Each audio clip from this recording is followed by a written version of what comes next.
So ito guys, iset natin sa spin. Yan.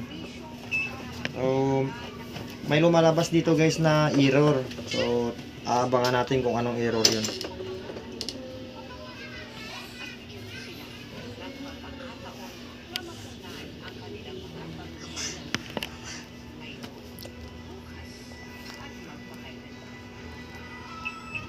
Yan guys, yan lumalabas siya error E2.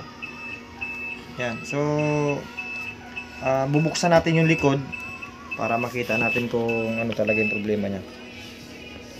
Tayo muna natin.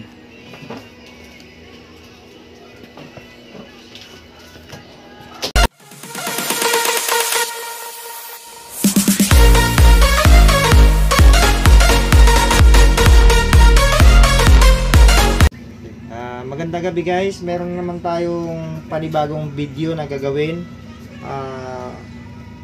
Isang Fuji Denso automatic washing machine. So ang issue nito is ayaw mag dryer, tapos may lumalabas guys na error.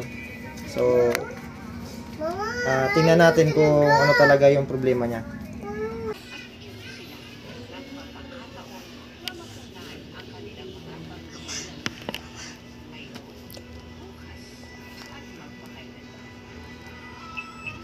Yan guys, yan lumalabas siya error E2.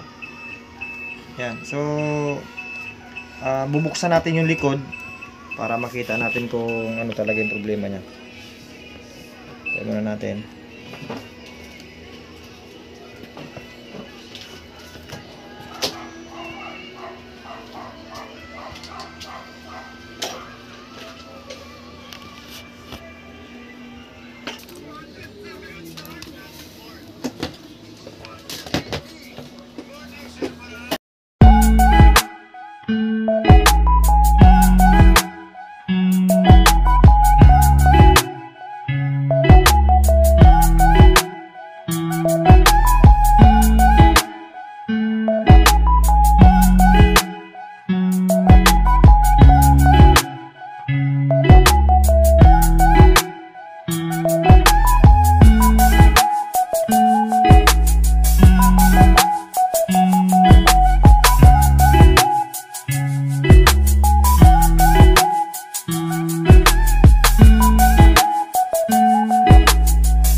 Ito guys, ito yung nasira sa baba.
So ito guys, titesting na natin kung may error pa rin siya na lalabas. Ginawa na natin ng paraan. Nilinis natin yung pinaka sensor sa likod. So titingnan natin kung may error pa siya.